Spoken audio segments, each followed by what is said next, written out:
Hello everyone, myself Mrs. Pushpa Joshi, TGT Social Science KV Haldwani, first shift. Today we are going to learn about Indian judiciary system. In this chapter we will start with the introduction to judiciary, its basic functions, different levels of courts in India and branches of legal system. First of all, I would like to introduce the topic what judiciary means. In India, we have the rules of law, which means that laws apply equally upon all persons and that a certain set of fixed procedures need to be followed when a law is violated. Or we can say the judiciary is the system of courts that interprets and applies the law in the name of the state. This branch of the state is often tasked with ensuring equal justice under law. So, being a democratic country, it is mandatory for the whole nation to be treated equal. So, we can say everybody will get justice under this system. Judicial system consists of a mechanism of courts that citizen can approach when law is violated. Or we can say to enforce this rule of law, we have judicial system which consists of mechanism of courts that a citizen can approach when the law is violated. As an organ of government, the judiciary plays a crucial role in functioning of India's democracy. The function of judiciary can be divided into following. First function is to dispute resolution. The judicial system provides a mechanism for resolving dispute between citizens and the government, between two state governments, and between the central government and the state government. So we find here the different categories, like if there is a dispute between citizens, if there is a dispute between different citizens, or between citizen and the government, or the third one is between two state governments and between the center and the state government.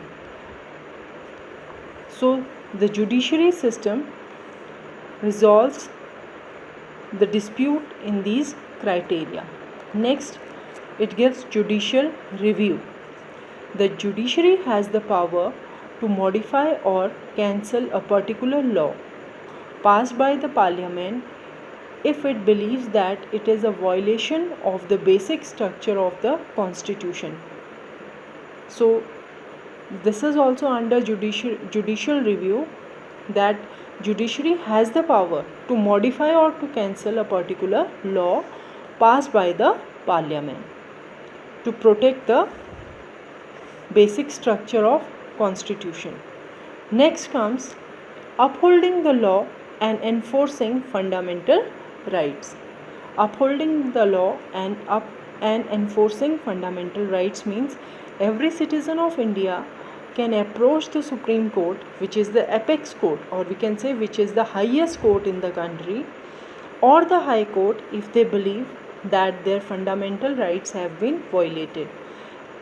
If any citizen is not satisfied with the judgment given at the bottom level, or they can approach to the higher or the next level for their satisfaction. So it comes under upholding the law and enforcing fundamental rights. Then we come to know about the relation with separation of power. Relation and separation of power means what? The legislative, the executive, the judiciary. These three organs which is also known as the horizontal distribution, or here we come to know about judiciary in India is an independent organ of the state. Other branches of government, the legislature and the executive, cannot interfere in the work of judiciary. So Judiciary itself is an independent organ, so it can take decision of its own. The courts are not under the government and do not act on their behalf. So here it is very clear that the courts in the countries does not work under the government. They work as an independent organ.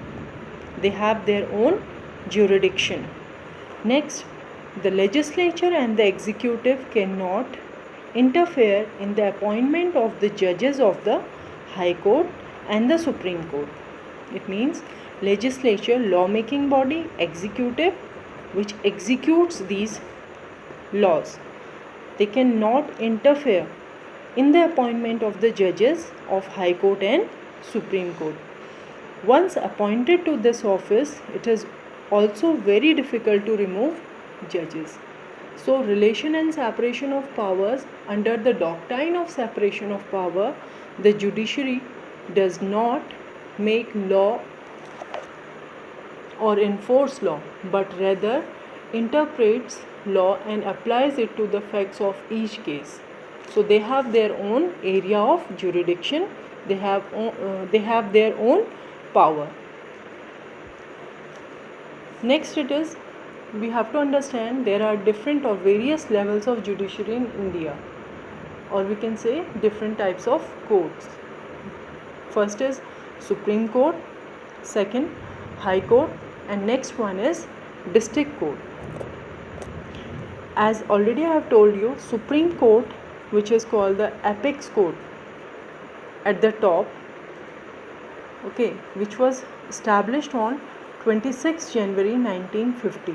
It was the day when India's constitution came into force. Supreme Court of India was formed in Delhi on the very day, that is 26 January 1950. In other words, we can say it is the court at the highest level or the apex court in the country. We have three different levels of courts in our country. First is Supreme Court. It is on the highest level, that is located in New Delhi. Each state has a high court, which is the highest court of that particular state. District courts and subordinate courts are found at the lower levels. So, district courts and subordinate courts are found at lower levels, and at the state level it is High Court. There are almost 24 High Courts at the state level at present, and Article 141 of the Constitution of India mandates that High Courts are bound by the judgment and orders of the Supreme Court of India by precedence. What does it mean? The laws or the judgments given by the Supreme Court will be mandatory for High Courts to be followed. High Court has to follow the judgment given by the Supreme Court. In India, we have integrated judicial system. It means that decisions are made by High Court are binding on the lower courts. The system gives the right to all citizens that if they find that any judgment passed by the lower court is not just, they can appeal against that particular judgment to the next level. Means if the judgment is given by the High Court, it is not mandatory for the people to follow it. They can appeal to the next level. Means if they are not satisfied, that is not just, they feel that the decision given by High Court is not favoring them, at that time what they'll do, they can appeal against it in the higher court. Third one is district courts. The district courts of India are established by the state governments in India for every district or one or other or more than one district together, taking into account the number of cases, population distribution in the district. They administer justice in India at district level. So At the top we have seen it is Supreme Court, then it comes High Court, and the third level is District Court. Village Court, or commonly known as Lok Adalat or People's Court or Nyay Panchayat, which acts as justice of the village, means they provide justice at village level. It consists of panch, or we can say 5 elderly people, those who try to remove or settle down the disputes among the village members or the people living in that particular village. Next it comes branches of legal system in India. Basically we have seen criminal law, we have learned about levels of judiciary. So it comes here criminal law, which is one of the branch of legal system. It deals with criminal law, deals with conduct or act that the law defines as offenses, crime, or we can say. Next is civil law. Civil law deals with any harm or injury to rights of individual. So under different branches we have seen, one is criminal law and another one is civil law. So at last I would like to say, in India every citizen has right to get justice through the court. It has some legal procedure. This legal procedure involves a lot of what we need to think about it, like we need to understand the system, we need to understand the hierarchy, then only one can appeal for the justice. So every citizen is protected under this system. Everybody has the right to approach when the law is violated. So at last I would like to say thanks to you